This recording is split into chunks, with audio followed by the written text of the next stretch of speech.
अस्सलाम वालेकुम, मैं हूँ आलिया ख़ान।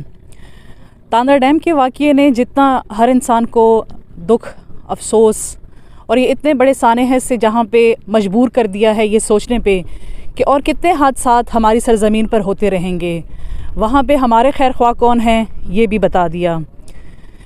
कहीं पे तो ये लम्हा ऐसा है कि हमें बहुत कुछ सोचने पर मजबूर कर दिया, लेकिन दूसरी तरफ अगर हम अपनी कोहाट की आवाम की बात करें तो कोहाट की आवाम एक दफ़ा फिर यकजा हो गई है। ये इतना बड़ा सानहा था कि शायद आने वाले बहुत सारे सालों तक ये ऐसे नकूश हमारे जहन पर छोड़ देगा जिसे हम चाह कर भी नहीं मिटा सकेंगे। मेरे बैकग्राउंड पे देखें तो अभी भी रेस्क्यू 1122 की जो इदारे हैं वो अपनी अनथक कोशिश कर रहे हैं, क्योंकि अभी भी एक बच्चा इस पानी के अंदर है। और हम सब की दुआ है कि बहुत जल्द, चूँकि आज 5वां दिन हो चुका है, इतवार के दिन ये वाक़या हुआ था और आज 5वां दिन होने के बावजूद भी इस पानी के अंदर एक बच्चे की लाश है, जिसके घर वाले बहुत बेचैनी से, बहुत बेताबी के साथ उसके जस्ते खाकी का इंतज़ार कर रहे हैं। कोहाट अवाम की जहाँ तक बात की जाए तो बहुत सारे गिले शिकवे और बहुत सारी ऐसी बातें हैं जिन पे सवाल बनता है। हमारे साथ इस वक्त रेस्क्यू 1122 की जानिब से यासिर मौजूद हैं। यासिर, आप मुझे ये बताइएगा कि इस तरह इतने बड़े सानहा ने मेरे ख़्याल से इदारों की पोल खोल के रख दी है, इदारों में बहुत सारी कमी आई हैं।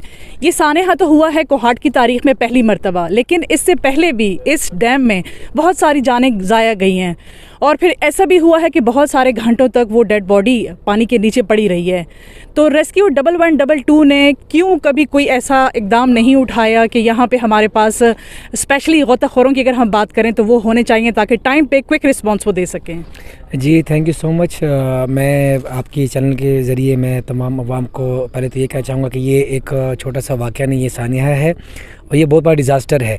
और आप अगर बात करें रेस्क्यू 1122 के पास, तो हमारे पास अल्हम्दुलिल्लाह डे 1 से यहाँ पर हमारे पास एम्बुलेंसेस भी है, फायर सिस्टम भी हमारे पास है, वाटर रेस्क्यू वैन भी हमारे पास है। लेकिन चूँकि ये वाक़या बहुत बड़ा था, अब इसके लिए हमें बैकअप की ज़रूरत पड़ी, इसलिए हमें दूसरी डिस्ट्रिक्ट से कोऑर्डिनेशन करनी पड़ी, उनके हमने टीमें मंगवाई। अगर यहाँ पर बात होती एक डेड बॉडीज़ की या 2 डेड बॉडीज़ की, तो वो हम अपनी जो हमारी टीम यहाँ पर मौजूद है, हमारे पास अपनी बोट्स हैं यहाँ पर, हम उससे कवर कर लेते। लेकिन आप देख सकती हैं कि 56 प्लस यहाँ पर जो सी विक्टिम्स थे और उनको रिकवर करना, इसलिए ये सिर्फ रेस्क्यू 1122 की बस की बात नहीं थी। इसलिए हमने जो नियर डिस्ट्रिक्ट थे उनसे भी हमने कोऑर्डिनेशन किया और पाक आर्मी की और PF बेस जो सी है कोहाट बेस, उनकी मदद से हमने यहाँ पर ली है और साथ साथ जो लोकल कम्युनिटी है उनकी मदद से भी हमने यहाँ पर जो है रिकवरी की है। अगर हम कोई भी कहे कि भाई मैं एक डिपार्टमेंट है वो कहता है मैं पूरा कर सकता हूँ, तो ये मुश्किल है कि इतना बड़ा डिज़ास्टर कोई एक डिपार्टमेंट इसको हैंडल कर पाए। जी, आपने यासिर की बात सुनी और मैं आपको मज़ीद बताती चलूँ कि ना सिर्फ कोहाट से बल्कि करक से, मर्दान से, पेशावर से यहाँ पे टीमें आई हैं, जो अब तक आप देखें तो एक जो बच्चा जो हमज़ा है उसकी डेड बॉडी को रिकवर करने की कोशिश की जा रही है। अच्छा यासिर, मेरे ख्याल से कि सुबह जो है कितने बजे से आप लोगों का ऑपरेशन स्टार्ट होता है और कितने बजे तक वो जाता है? क्योंकि आज 5वां दिन हो गया, लेकिन हमज़ा नामी उस बच्चे की जो है डेड बॉडी वो अभी तक रिकवर नहीं हो सकी। जी, हमारा तो डे 1 से हमारा यही टास्क है, चाहे वो सिविलियन है या फोर्सेस है, जितने भी ये इदारे हैं, उनका यही मकसद है कि जितनी जल्दी हो सके हम इस डेड बॉडी को रिकवर कर सकें। लेकिन जहाँ तक हमारे ऑपरेशंस की बात है तो हम तो सुबह यहाँ पर आते हैं 7 साढ़े 7 तक हम यहाँ पर आ जाते हैं। अपनी टीम्स यहाँ पर हमारी जो सी थी वो सर्चिंग शुरू कर देती है। डाइविंग जो प्रॉपर डाइविंग है वो 8 साढ़े 8 तक डाइविंग शुरू हो जाती है। और डे 1 पे हमने यहाँ पर 15 बच्चों को निकाला था। डे 2 पे हमने 20 डेड बॉडीज़ यहाँ पर रिकवर की थी और डे 3 पे हमने यहाँ पर जो है ना 21 बॉडीज़ रिकवर की हैं।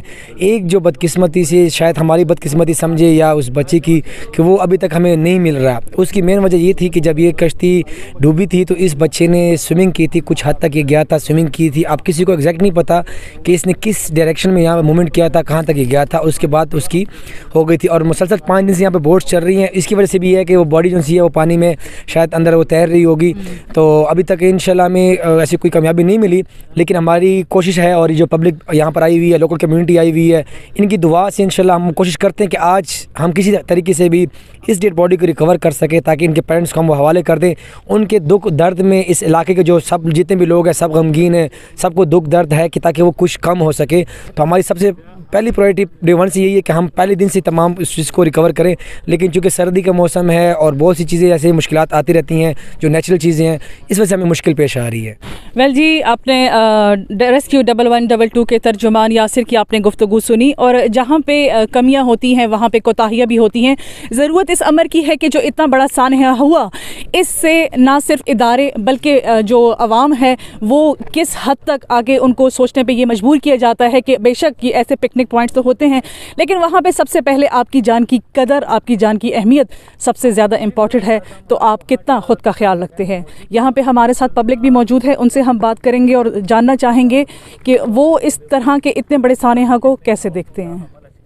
डैम पे इस वक्त जैसे कि मैंने आपको बताया कि आज 5वां रोज़ हो चुका है सानहा का, लेकिन आज भी बहुत कसीर तादाद में यहाँ पे ना सिर्फ इदारे मौजूद हैं, ना सिर्फ यहाँ पर पब्लिक मौजूद है, बल्कि आम लोग जिनका इस सानहा से कोई ताल्लुक़ भी नहीं है वो इस गम में इन लोगों के साथ मौजूद हैं। हमारे साथ यहाँ पे एक साहब हैं जी, आप क्या समझते हैं कि इस तरह का तो इतना बड़ा सानहा मैं समझती हूँ कि कोहाट की तारीख़ में पहली मरतबा हुआ है, लेकिन अगर हम बात करें तो कुछ महीने बाद, कुछ टाइम बाद या फिर हर साल कुछ लोग इस डैम में लकमे उजल बन जाते हैं। लोगों की कोताही होती है क्योंकि इदारे तो वक्तन फ़वक्तन आपको ये बताते रहते हैं कि इंसान की जान बहुत कीमती है, उसका कोई नेमल बदल नहीं है। क्या समझते हैं आपके इदारों में कितनी कोताहियाँ हैं, या आवाम जो है वो ख़ुद का ख्याल नहीं रखती? किस तरह से देखते हैं आप इस सानहा को? मदगुल इस इलाके का जो है मकामी बाशिंदा हूँ। इस डैम में हर साल 6 महीने के बाद कोई ना कोई इस तरह का हादसा रुनुमा होता रहता है, लेकिन यहाँ पर 5 डिपार्टमेंट्स काम कर रहे हैं, फॉरेस्ट, वाइल्ड लाइफ, इरिगेशन और फिशरी। 5 डिपार्टमेंट काम कर रहे हैं, लेकिन 5 डिपार्टमेंट की तरफ से यहाँ पर ऐसे हादसों के लिए किसी तरह का कोई बंदोबस्त भी नहीं है। ये कोई पहला हादसा नहीं है, इससे पहले छोटे छोटे हादसे होते रहे हैं, लेकिन बस वक्ती तौर पे उनको उठा के ले जाया गया और उसके बाद आंखें बंद कर ली गई हैं। यानी यहाँ पर कोई मुस्तकिल स्टाफ नहीं है, कोई जो ना चाहिए यहाँ पर गोताखोर नहीं है, यहाँ पर कोई बोट्स नहीं है, यहाँ पर कोई लाइफ जैकेट नहीं है। ये जिस वक्त ये हादसा हुआ था, मैं तकरीबन हादसे से 20-25 मिनट के बाद मैं वहाँ पर मौके पे पहुँच गया। हम वहाँ पर होटल के पास पहुँचे, हमने उनसे जो ना यानी ये जो है औजार, लाइफ जैकेट या जो है बोट्स हमने मांगी, तो वो कहते हमारे पास तो कुछ भी नहीं है। तो मेरा ये मकसद है कि इतने यहाँ पर 4 डिपार्टमेंट्स और इतना बड़ा एरिया होने के बावजूद यहाँ पर यानी कोई भी जो ना केयर बंदोबस्त या कोई भी सेफ्टी प्रिकॉशन यहाँ पर नहीं है, जो कि होनी चाहिए। बहुत शुक्रिया। जो कि सेफ्टी प्रिकॉशंस होनी चाहिए वो हैं नहीं। सवाल ये बनता है अवाम की जानिब से कि क्या इतने बड़े सानहे के बाद भी हम इंतज़ार कर रहे हैं खुदा न खास्ता एक और सानहा का?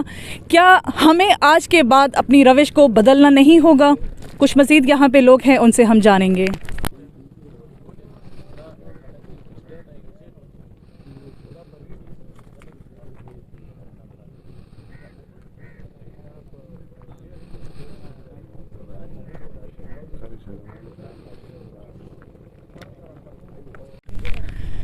सिटी मेयर कारी शेर जमान साहब हमारे साथ मौजूद हैं, इनसे हम बात करेंगे। कारी साहब, आपको यहाँ पे देखा जा रहा है कि आप मुसलसल 5 रोज़ों से यहाँ पे मौजूद हैं। क्या समझते हैं कि इतना बड़ा सानहा हुआ, ज़रूरत इस अमर की है कि हम ये कोशिश करें, ये मुतालबा करें, और इसके लिए हम सबको मिलकर करना पड़ेगा कि इस तरह का सानहा या कोई भी इस तरह का वाक़या जो कि हर साल रूनुमा होता रहता है, आप इस डैम में देखें तो कभी ना कभी कोई ख़वातीन भी, बच्चे भी और नौजवान भी इस डैम में डूब के अपनी जान से हाथ धो बैठते हैं। तो ऐसा हमें सोचना चाहिए, क्या लाए अमल हमें इख्तियार करना चाहिए कि दोबारा से ऐसा कोई सानहा, ऐसा कोई वाक़या ना हो।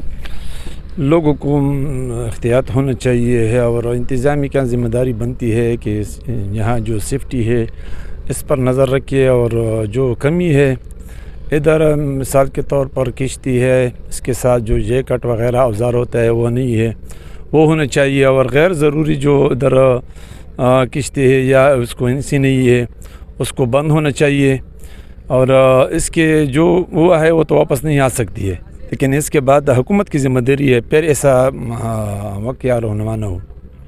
जहाँ पे आपने कहा कि हुकूमत की ज़िम्मेदारी है, वहाँ पे मेरे ख़्याल से कि इदारों की नाकामियाँ और इदारों की लापरवाहियाँ भी खुल के आवाम के सामने आ गए हैं, जो इतने बड़े बड़े दावे करते थे। क्या कहेंगे आप इस हवाले से? इस पर ये ऐसा माहौल है, इसमें सियासी बातें करना मुनासिब नहीं है कि मैं ये कहूँ ये हुकूमत। लेकिन कारी साहब, आप तो देखें, आप तो अवामी नुमाइंदे हैं, आपका तो बात करना बनता है। कोहाट की आवाम बहुत गम और गुस्से का इजहार कर रही है। जो गुजर हुआ है उस पर वो वापस नहीं आ सकती है, लेकिन इसके बाद हम आवाज़ उठाएंगे। और जो कैबिनेट बन गया है, सूबाई निगरान वज़ीर आला बन गया है, इसके साथ रब्ता करूँगा और मैं रब्ते में हूँ। और पहला दिन से मैंने गवर्नर के साथ रब्ता किया है और जो रेस्क्यू टीम है जितने KPK में है वो सब इधर भेजा है, मौजूद है और रेस्क्यू ऑपरेशन में हिस्सा ले रहे हैं। और इसके पहले जो गफलत हुआ है यकीन कामिल मजम्मत भी है और इस पर इंतज़ामी को चाहिए, इस पर एक्शन ले और जो ज़िम्मेदारान हैं इसके ख़िलाफ़ कार्रवाई करें। जो ज़िम्मेदारान हैं उनके ख़िलाफ़ कार्रवाई की जाए। सिर्फ एक खाली पेपर से, एक कच्ची FIR से मेरे ख़्याल से कि ना सिर्फ सबक मिलने वाला है इदारों को, ना सिर्फ सबक मिलने वाला है आवाम को, बल्कि मुकम्मल इस वाक़ये की तहकीकात करनी चाहिए और जो ज़िम्मेदारान हैं उनको कड़ी से कड़ी सज़ा देनी चाहिए।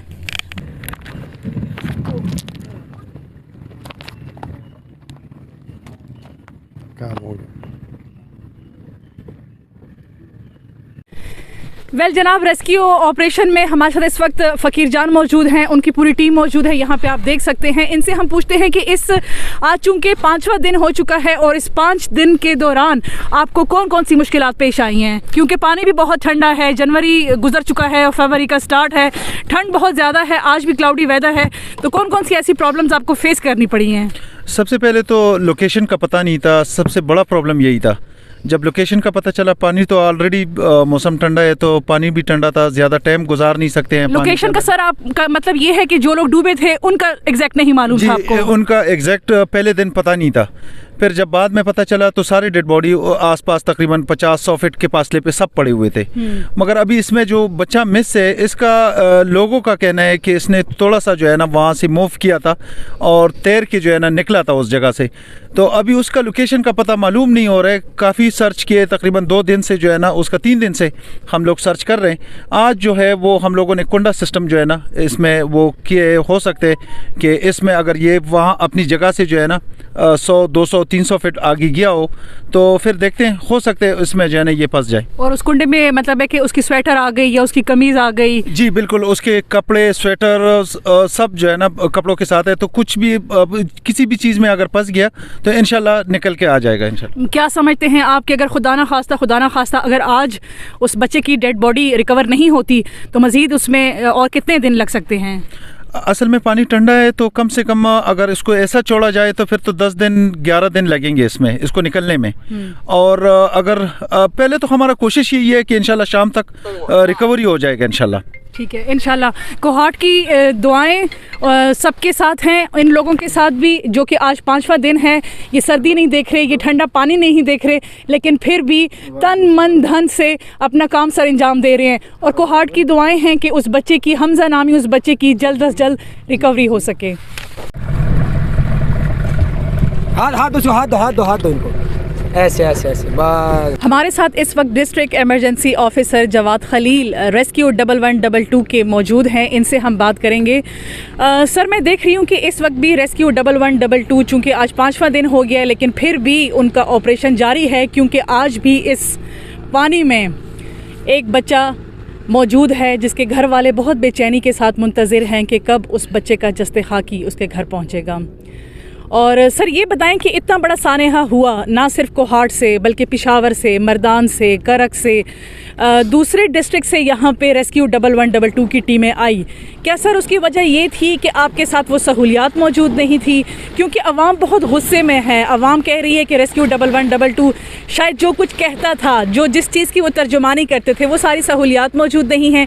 क्या कहना चाहेंगे आप इतने बड़े सानेहा पे? अच्छा मैडम, एक तो ये क्लियर कर दें कि ये वाक़या जो इतवार को पेश आया था, तकरीबन 11 मिनट में हमारी टीम यहाँ पे पहुँच गई थी। यहाँ पे ऑपरेशन जब स्टार्ट हुआ तो हमारे अपने ही रेस्क्यूअर्स थे, 2 रेस्क्यूअर्स को हमने 2 जो बच्चे थे उनको हमने पानी से निकाला है, उनकी हमने CPR की, अल्हम्दुलिल्लाह वो आज जिंदा है। वो आपने खुद निकाले थे? रेस्क्यू 1112 ने निकाले थे? वो ऐसा हुआ था कि जब हम पहुंचे यहाँ पे तो कुछ जो लोकल्स थे यहाँ पे वो थे और हमने जो वो की अपनी ऑपरेशन की, तो जो बच्चे ऊपर की साइड पे थे उनको हमने रिसीव किया। मेरे EMTs जो हमारे यहाँ पे थे उन्होंने बाकायदा उनको CPR किया और CPR करते करते उनको हॉस्पिटल तक ले गए और अल्हम्दुलिल्लाह वो ज़िंदा है। अगर तो ये कहें कि सहूलियात नहीं थी तो ये एक वोक सी बात है कि यहाँ पे सहूलियात नहीं थी। सहूलियात अल्हम्दुलिल्लाह यहाँ पे भी हैं, चूँकि ये सानेहा बहुत बड़ा था। इसमें इन्वॉल्वमेंट जो थी वो कोई 57 टोटल जो बच्चे और उनके साथ बोट ऑपरेटर और उनका एक उस्ताद। चूँकि डैम भी बहुत बड़ा है और यह सानेहा पाकिस्तान की सतह पर बहुत बड़ा सानेहा था, हमने रिक्वेस्ट की कि हम जितना जल्दी हो सके इन बच्चों को अभी रेस्क्यू कर सकें। उसके लिए हमने अपने DG डॉक्टर खतीर साहब से भी रिक्वेस्ट की कि सर सानेहा बहुत बड़ा है, वी नीड बैकअप, और उसके लिहाज से हमें बैकअप मिला। और बैकअप मिला हमने पेशावर से, नौशहरा से, करक, बनू और हंगू से टीमें यहाँ पे बुला के तो हमने ऑपरेशन स्टार्ट किया। यहाँ पे हमारे ऑपरेशंस में इस टाइम भी आप अगर अपने आवाम को दिखा सकें तो 18 डाइवर्स अभी भी यहाँ पे पानी में ही हैं। उसके अलावा हमारे पास 6 बोट्स हैं। 6 बोट्स भी हम सर्च कर रहे हैं, डाइविंग भी कर रहे हैं और सर्च एंड रेस्क्यू का वो जो डैम में चल रहा है वो भी कर रहे हैं। सर आपने 18 डाइवर्स की बात की, अगर हम आम तौर पर रोज़मर्रा लाइफ की बात करें तो कोहाट में कितने आपके पास डाइवर्स मौजूद होते हैं? क्योंकि अगर सर हम इस डैम की हम बात करें तो डैम में आए रोज़ कुछ महीने के बाद कोई ना कोई शख्स, इवन के सर बच्चे, फीमेल भी इस डैम में अपनी ज़िंदगी की बाजी हार चुके हैं। कितने डाइवर्स हैं सर, अगर हम खुदा ना खास्ता बात करें कि डेली लाइफ में अगर हम दूसरे शहरों से, दूसरे डिस्ट्रिक्ट से डाइवर्स ना मंगवाएं तो? मैडम खुदा ना खास्ता हम तो यही चाहेंगे कि हमारे डाइवर्स की ज़रूरत ना पड़े। यहाँ पे कोई सानेहा इतना ना हो, वो छोटा हो या बड़ा हो, सानेहा सानेहा होता है। उसके लिए मैडम डाइवर से भी पहले अगर आप मुझसे पूछें तो उसके लिए प्रिवेंशन की ज़रूरत है। प्रिवेंशन इस लिहाज से कि जो बोट्स यहाँ पे चल रही हैं आया वो चलने के काबिल हैं, नंबर 1। नंबर 2, अगर जो बोट्स चल रही हैं तो उसमें लाइफ जैकेट्स अवेलेबल हैं, क्योंकि ये एक लाइफ जैकेट अगर इंसान पहन लेता है तो ये उसको 72 आवर्स तक डूबने नहीं देता। तो ये चीज़ें डाइवर्स की ज़रूरत तब पड़ती है जब ये चीज़ें जो मैंने अभी बयान की ये अगर मिस हैंडल्ड हो जाए और ये फॉलो अप ना हो जाए तो उसके बाद फिर रेस्क्यू की इन डाइवर्स की ज़रूरत पड़ती है। हम अपने हर अवेयरनेस सेशंस में, स्कूल्स में, कॉलेजेस में, हर जगह यही बात कर रहे होते हैं कि खुदारा सेफ्टी का ख्याल हमेशा रखें। हम हर स्कूल में जब भी ये वाटर कॉज्ड इमरजेंसीज़ की बात करते हैं हम हमेशा यही कहते हैं कि खुदारा खुदारा खुदारा ये लाइफ जैकेट्स पहना करें। हम आते हैं यहाँ पे सैर व तफरी के लिए, अगर वो सैर व तफरी हमें हमारे गम में तब्दील हो जाए और वो भी ऐसा गम जो उम्र भर का रोग हमारे ऊपर लग जाए उस चीज़ का, तो उससे वो जो कहते हैं कि अफसोस से एहतियात बेहतर है, तो ये एहतियात ही है। हम बोट में जब सैर के लिए जाते हैं हमें भी चाहिए कि हम उस बोट ऑपरेटर को कहें कि जी आपके पास लाइफ जैकेट्स अवेलेबल हैं या नहीं है, क्योंकि हम बोट ऑपरेटर तो हमसे पैसे लेता है हर चीज़ की। तो जब हम उनको पे भी कर रहे होते हैं और लाइफ जैकेट उनके पास ना हो तो हम अपनी ज़िंदगी के साथ खुद खेल रहे होते हैं। तो खुदारा मैं आपके चैनल के तवज्जुद से भी यही कह रहा हूँ कि जब भी कोई भी किसी भी हमारे पाकिस्तान में कोई भी कहीं पे भी कोई सैर व तफरी के लिए पानी में जाना चाहे तो खुदारा उनको यही मैसेज दिया करें कि लाइफ जैकेट पहना करें। कहते हैं कि prevention is better than cure. आपकी ज़िंदगी ना सिर्फ आपके लिए बहुत ज़्यादा अहमियत रखती है बल्कि आपके प्यारों के लिए भी बहुत ज़्यादा इम्पॉर्टेंट है। इस तरह के पिकनिक पॉइंट्स हम आवाम के लिए ही बनाए जाते हैं, लेकिन वहाँ पे अगर हम कश्ती रानी की बात करें, उसमें मौजूद अगर हम सेफ्टी की बात करें तो क्या वो सारे कवानीन और ज़वाबित सिर्फ कागज़ी कार्रवाई तक ही महदूद हैं? क्यों इन जगहों पे चेक एंड बैलेंस नहीं होता? क्यों इदारे के सरबराहान अपने कमरों से बाहर नहीं निकलते? क्यों जिस चीज़ के लिए तनख्वाह ली जाती है इंतज़ामिया यहाँ पे आकर क्यों नहीं देखती कि उन कवानीन को, उन ज़वाबित को फॉलो भी किया जा रहा है या नहीं?